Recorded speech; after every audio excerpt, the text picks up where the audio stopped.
one's just a little bit different because it's x to the fourth. So I'm going to have to test my zeros twice. So let's first start by making our list. Step 1, make a list.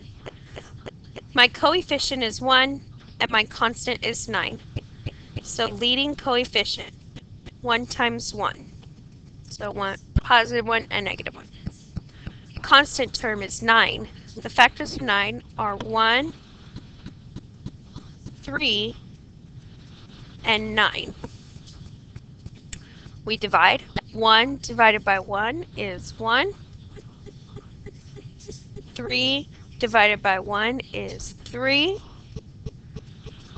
9 divided by 1 is 9. So now for my step 2, I'm going to test out some zeros. I'm going to start with positive 1. Drop my coefficients. 1.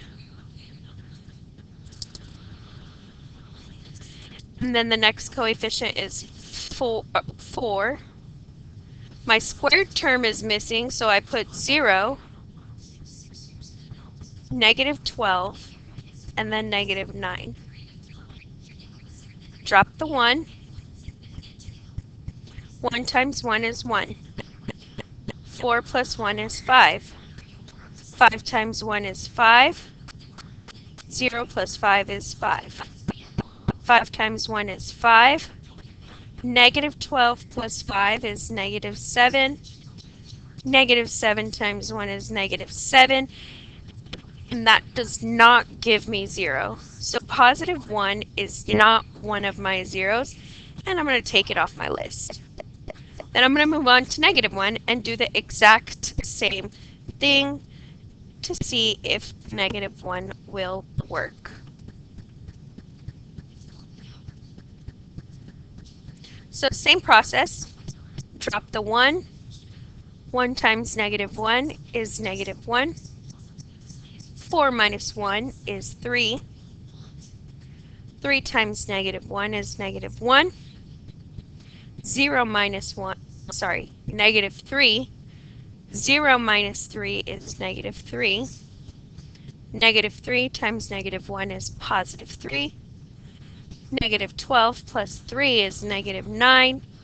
And negative 9 times negative 1 is positive 9. We get 0. I put a check mark and I circle negative 1 because that is one of my zeros. Then I take my depressed Now these right here are my new coefficients. So I'm going to start with negative 1 again and see if negative 1 has a multiplicity.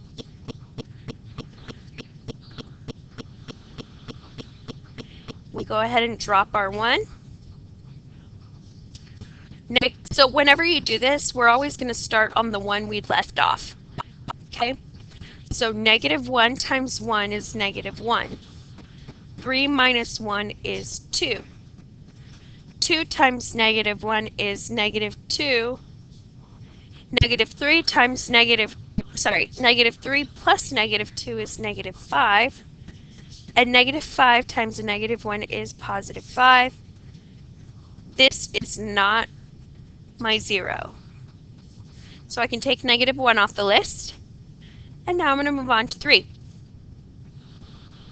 So I put 3 in the corner. My coefficients are 1, 3, negative 9.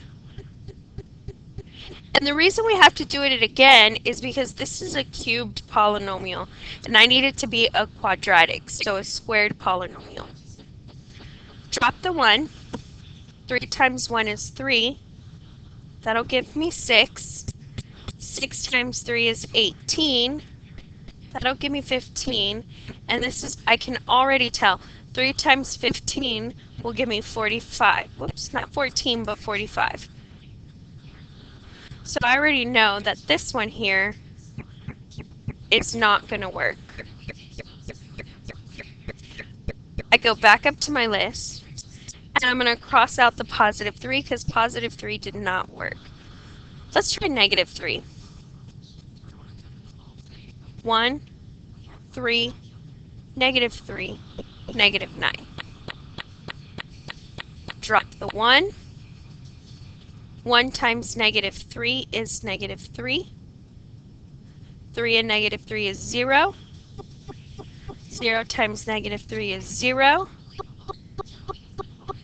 Negative 3 times negative 3 is positive 9. And this one works. It is a 0, negative 3. So now I have two answers, and my polynomial is a 4th degree polynomial, so that means I should have 4 answers. To get the remaining 2 answers, we take this leftover right here, and I write it as x squared 0x minus 3 equals 0. I can solve this quite easily. I don't need to factor or anything. I just move my 3. Then we square root it. And we get 2 solutions for that one, plus and minus square root 3. So my final answer is 3, negative 3. Sorry. Our first 0 was not 3. Our first 0 was negative 1.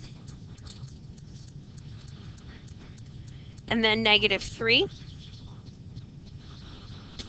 And then positive square root 3. And negative square root 3. For a total of 4 zeros. On your next test, I'll probably only give you a 3rd degree polynomial, but I would like you to try a 4th. Might put one as a bonus question.